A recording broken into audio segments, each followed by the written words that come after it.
தொடங்குவோம். ராவணனோடு இலக்குவன் போர் புரிய, அப்போர்க்களத்திலே இலக்குவன் ராவணனால் வீழ, அவ்வாறு வீழ்ந்த இலக்குவனது உயிரை மீண்டும் ஹனுமன் வடதிசை நோக்கி சென்று தான் முன்பு கொணர்ந்த சஞ்சீவி பர்வதத்தை, அந்த பர்வதத்தில் உள்ள மூலிகையை தேர்ந்து கொண்டு வர, இலக்குவனது உயிரானது மீட்கப்பட, அன்று நடந்த போரினது நிகழ்ச்சியை சாம்பவான் ராமனிடம் சொல்ல அனுமனை ராமன் பாராட்டினான். அது போன வகுப்புல பார்த்தோம். நீ நெடிய ஆயுளோடு வாழ்வாயாக, இடையூறு செல்லா ஆயுளை ஆக என்று உனக்கு எவ்விதமான துன்பம் இல்லாத நீண்ட நெடிய ஆயுளை பெறுவாயாக என்று ராமன் வாழ்த்தினான். அதன் பிறகு தனது இளவலாகிய இலக்குவனை வாழ்த்துதற்கு முன்வருகிறான். அதிலிருந்து தொடங்குகிறோம். புயல் பொழி அருவி கண்ணன் பொறுமலன் பொங்குகின்றான், உயிர் புறத்து ஒழிய நின்ற உடல் அன்ன உருவத் தம்பி, துயர் தமக்கு உதவி மீளா துறக்கம் பெற்று, உயர்ந்த தொல்லை தயரதற் கண்டால் ஒத்த தம்முனை தொழுது சார்ந்தார். புயல் பொழி அருவி கண்ணன். புயல்னா மேகம்.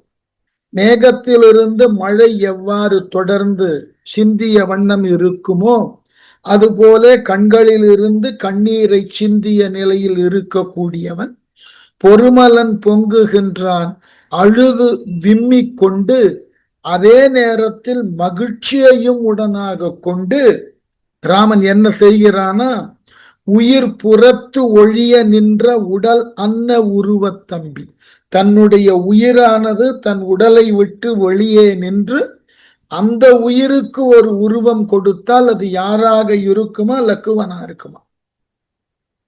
உயிர் பிரிந்து வெளியே நிற்க அதை பிரிந்திருக்கக்கூடிய உடல் போலே இதுகாரும் போர்க்களத்திலே இலக்குவனை பிரிந்திருந்த ராமன் அந்த இலக்குவனை பார்த்து, துயர் தமக்கு உதவி, தமக்கு பிரிவினால் வரக்கூடிய துன்பத்தை கொடுத்து விட்டு மீளா துறக்கம் பெற்று உயர்ந்த தொல்லை தயரதற் கண்டால் ஒத்த, இறந்து மீண்டும் வராத சொர்க்கலோகத்தில் உள்ள தயரதனை எதிரே வருவது போல இந்த லக்குவன் வருவதை கண்டு, அந்த லக்குவனுக்கு ராமன் தயரதனை போல் காட்சி அளித்தானா, ராமனுக்கு இலக்குவன் தன் உயிர் போல காட்சி அளித்தான்.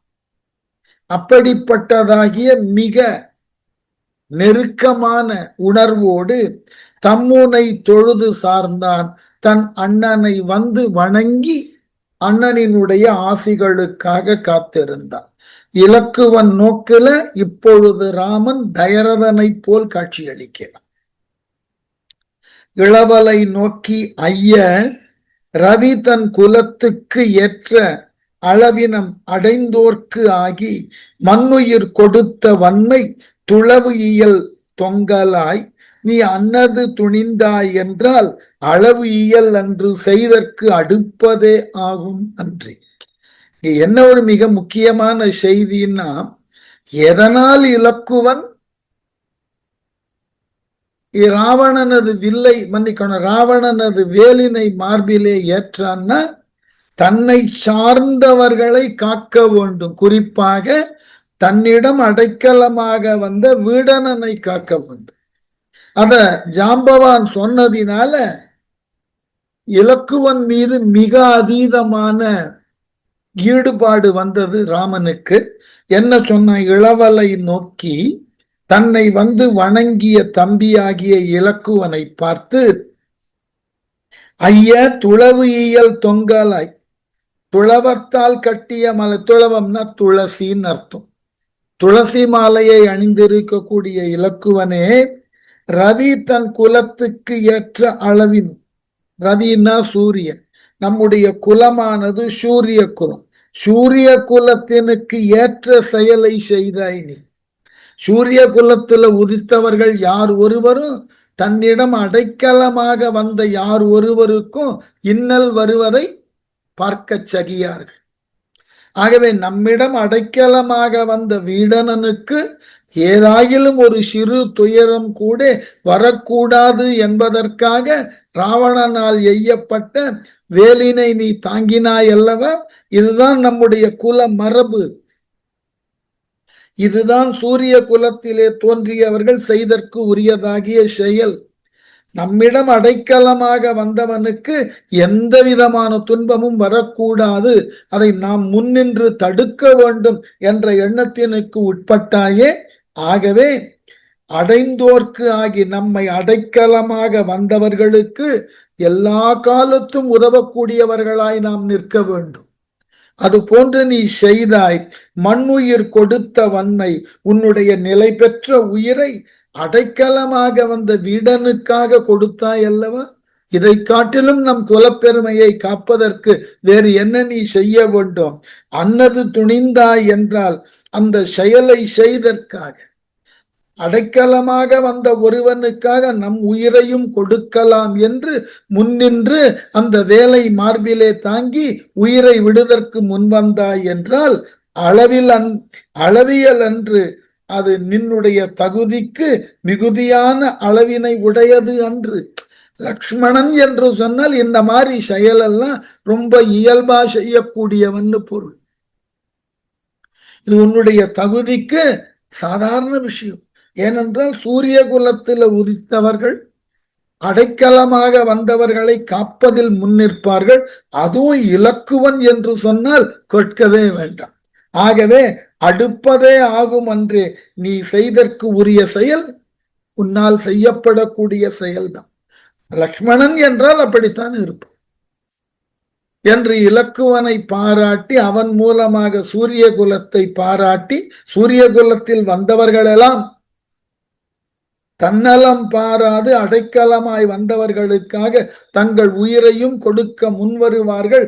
அதுதான் அவர்களது குல வழக்கம் என்றும் பெருமைப்பட பேசின ராமன். அதுக்குதான் இந்த செய்தி, அடுத்த பாட்டுல படிக்கக்கூடிய செய்தி பல இலக்கியங்கள்ல கையாளப்பட்டிருக்கு. இந்த பல இலக்கியங்கள்ல கையாளப்பட்டு இருப்பதினாலேயே இது எவ்வளவு பெரிய அளவினுக்கு செல்வாக்கு உடைய நிகழ்வாக இருக்கும். அதாவது இந்த சூரிய வம்சத்துல மிக பழமையான காலத்துல சிபி என்கின்ற மன்னன் வாழ்ந்தான். அவன் அறத்தினுக்கு உட்பட்டு மேற்கொள்ளக்கூடிய செயல்களில் எல்லாம் அறம் விலகாமலேயே செயல்படுவான்.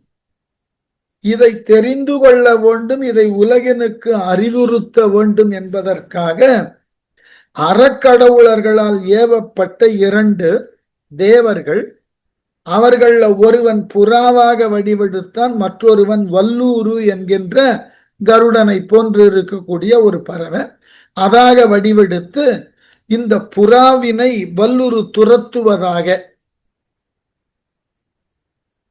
அதனால் அஞ்சின புறா அங்கும் இங்குமாக பறந்து அலைக்கழிக்கப்பட்டு இறுதியில சிபியனுடைய மடியில வந்து விழுந்தது.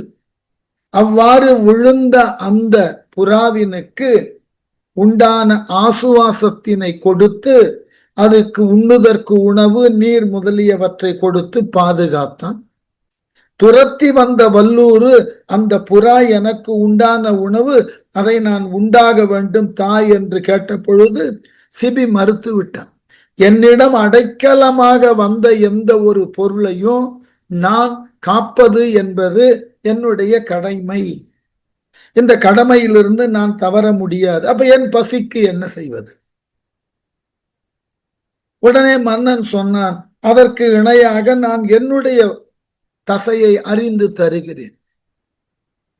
உடனே தசையை அறிந்து கொடுத்தான். தராசுல வச்சான். புறாவின் எடைக்கு அறிந்து வைக்க வைக்க அந்த எடை சரியாகவே இல்லை. இறுதியில தானே அந்த துளை தட்டில் அமர்ந்தான். ஆகவே தன்னிடம் அடைக்கலமாக வந்த புறாவினுக்காக தனது உடலையும் உயிரையும் ஒரு சேர தருதற்கு முன் வந்த சிபியினது அறத்தினை பார்த்து அறதேவதை மகிழ்ந்து அவனுக்கு உரிய உதவிகள் செய்ததாக சொல்லப்படக்கூடிய கதை தொன்று தொட்டு வருகிறது. இதை புறநானூறுல இந்த கதையை எடுத்து பேசுகிறார்கள். புறநானூர்ல கோவூர் கிழார் என்கின்ற ஒரு புலவர் சோழ வம்சத்து ஒரு மன்னனுக்கு அறிவுரை சொல்லுகின்ற பொழுது, நீ கருணை இல்லாமல் இவ்வாறு செயல்படக்கூடாது, உன் முன்னோர்கள் யார் தெரியுமா, நீயே புறவின் அல்லல் அன்றி அவற்றின் இடுக்கண் விடுத்தோன் மருகனே. புறவினது துன்பத்தை போக்கி அதனது துன்பத்தினுக்கு போக்குவதற்காக தன்னையே கொடுத்த சிபியினுடைய வழி வந்தவன் நீ. புறநானூற்றுல இருக்கிற பாட்டு. இந்த சிபியினுடைய வரலாறு சிலப்பதிகாரத்துல கண்ணகி சொல்லுவதாக, புறாவினுக்காக தன்னையே கொடுக்க முன் வந்த சிபி மன்னனுக்காக அவனால் ஆளப்படுவதற்கு உரிய சிறப்பினை பெற்றதாக விளங்கிய புகார் என்னுடைய நகர்னு அவ பேசுற. ஆகவே இந்த செய்திகள் தொடர்ந்து பல இலக்கியங்கள்ல கையாளப்பட்டிருக்கின்றன. ஆகவே சிபி மன்னன் புறாவினுக்காக இந்த மாதிரியான சிந்தனைகள் நம்முடைய தென்னக வரலாற்று கதாபாத்திரங்களோடு நிற்கல. வடபுலத்துல புத்தன் கதையிலும் வருகிறது இந்த செய்தி. புத்தன் தான் ஒரு பறவையை காப்பாற்ற அதனை வேட்டையாட வந்த இளவரசன் அது என்னுடையது என்று சொல்ல வழக்கு தொடுக்க, உடனே புத்தன் கேட்பார் நீதிமன்றத்துல, ஒரு உயிரினை காப்பவனுக்கு அந்த உயிர் சொந்தமா அல்லது அந்த உயிரை எடுப்பவனுக்கு அந்த உயிர் சொந்தமா? உடனே நீதிபதிகள் காப்பவனுக்குத்தான் உயிர் சொந்தம். ஆகவே இவன் அம்பெய்து அந்த பறவையை கொல்ல முன் வந்தான். அம்பினால் தாக்கப்பட்டு விழுந்த அந்த பறவைக்கு நான் உயிர் தந்தேன். அப்ப இந்த பறவை எனக்குத்தானே உரியதுன்னு கேட்டு அந்த பறவையை கொல்லாதிருப்பதற்கு உண்டான வழியை உருவாக்குவார் புத்தர். அதனால இது போன்றதாகிய நிகழ்வுகள் ஏன் வரலாற்றில் சொல்லப்பட்டனன்னு கேட்டா, நமக்கு என்னதான் அதிகாரம் இருந்தாலும் என்னதான் ஆளுமை திறன் இருந்திருந்தாலும் நாம் மறந்தும் நம் ஆட்சியின் கீழ் உள்ளவர்களுக்கு அவர்கள் வருந்தும்படி அவர்கள் துன்பம் பெறக்கூடிய அளவினுக்கு உரியதாகிய எந்த ஒரு செயலையும் செய்துவிடக்கூடாது. அதுவும் குறிப்பா அடைக்கலமாக வந்தவர்களுக்கு நாம் நம்முடைய உயிரை கொடுத்தாவது உதவ வேண்டுமே அன்றி அவர்களை நமக்காக அழித்து விடக்கூடாது. இதை உணர்ந்த ராமன், கம்பன் ராமனினுடைய வாய் மூலமாக சிபியின் கதை அடுத்த பாட்டுல சொல்ற. எப்படி? புறவு ஒன்றின் பொருட்டின் யாக்கை புன்னுற அறிந்த புத்தேள் அரவனும் ஐய நின்னை நிகர்கிலன் அப்பால் நின்ற பிறவினை உரைப்பது என்னே பேர் அருளாளர் என்பார் கரவையும் கன்றும் ஒப்பார் தமக்கு இடர் காண்கில் என்று. ஐய புறவு ஒன்றின் பொருட்டு. ஐயனேன்னா ராமன் இலக்குவனை தலைவனேன். தன்னிடம் அடைக்கலமாக வந்து சேர்ந்த புறாவினுக்காக இன் யாக்கை புன்னுற அறிந்த புத்தேள் அரவனும் தன்னுடைய இனிய உடம்பை புண் உண்டாக கூடிய அளவிலே தசையை அறிந்தளித்த புத்தேள்னா தெய்வத்தன்மை வாய்ந்த அறச்சிந்தனை உடைய மன்னனாகிய சிபி நின்னை நிகர்கிலன் உனக்கு ஒப்பாக மாட்டான். அப்பால் நின்ற பிறவினை உரைப்பது என்னே, அதற்கு மேலாக உன்னை நான் வேறு யாரோடு ஒப்பிட முடியும்? நீ அவர்களையும் கடந்து நிற்கக்கூடிய அறத்தினுக்கு உரியவன். பேர் அருளாளர் என்பார். பெரிய அருளினை தன்னகம் உடையவர்கள் என்பவர்களுக்கு எது இலக்கணம் தெரியுமா? தமக்கு இடர் காணில், தம்மை சார்ந்தவர்களுக்கு துன்பம் வர கண்டால் கறவையும் கன்றும் ஒப்பார் என்றான். பசுவையும் கன்றையும் போல விரைந்து சென்று காப்பார் என்று கூறினார். ஒரு கன்றினுக்கு துன்பம் வந்தால் எவ்வாறு பசு விரைவாக சென்று அந்த கன்றை காப்பாற்றுமோ, தாய்ப்பசுவின் அந்த செயல் போல தன்னை அடைக்கலமாக வந்த ஒருவனினது உயிருக்கு ஏதாயிலும் ஊறு என்றால் விரைவாக சென்று காக்க வேண்டும். அத்தகைய செயலை செய்தவன் நீ. இதனை காட்டிலும் உனக்கு வேறு என்ன தகுதியை நான் தர முடியும் சொல்லிட்டு, சாலிகை முதல ஆன போர் பரம் தாங்கிற்று எல்லாம் நீள் நிற ஞாயிறு அன்ன நெடியவன் முறையின் நீக்கி கோல் சொறி தனுவும் கொற்ற அனுமன் கை கொடுத்து கொண்டல் மேல் நிறை குன்றம் ஒன்றில் மெய் மெலிவு ஆற்றல் உற்றான். ஏனென்றால் மாலை பொழுது வந்தது, இரவு நேரத்துல போர் தொடுக்கும் மரபு இல்லை. ஆகவே இலக்குவனையும் அனுமனையும் கரத்திலே பற்றி கொண்டு ஓய்வெடுப்பதற்காக ராமன் அந்த குன்றின் பகுதியிலே சென்று சேர்ந்தான். சாலிகை முதல ஆன போர்ப்பரம் தாங்கிற்று எல்லாம், கவசம் முதலிய போர்க்கென தாங்கிய பாரத்தை எல்லாம், உடம்புல பூட்டியிருந்த கவசத்தை எல்லாம் எடுத்துட்டு, நீல் நிற ஞாயிறு அன்ன நெடியவன் முறையின் நீக்கி, நீல நிறமுள்ள சூரியனை போல ராமன் இலக்குவன் உடம்பிலிருந்து முறையாக கவசத்தை இவன் நீக்க உதவினான். நம்பிக்கை அண்ணன். கோல் சொறி தனுவும் அம்புகளை எய்யும் வில்லையும் கொற்ற அனுமன் கை கொடுத்து, வெற்றிக்குரிய அனுமன் கையில இலக்குவனது வில்லையும் அவனது அம்பரா தூணியையும் கழற்றி கொடுத்து, கொண்டல் மேல் நிறை குன்றம் ஒன்றில், மேகங்கள் வந்து தவழக்கூடிய உயர்ந்த ஒரு குன்றின் மேலாக மெய் மெலிவு ஆற்றல் உற்றான். இலக்குவன் போர்க்களத்திலே இதுகாரும் ஈடுபட்ட தனது உடலின் கண் ஏற்பட்ட சோர்வினை போக்கிக் கொள்ள ஓய்வெடுத்தான்.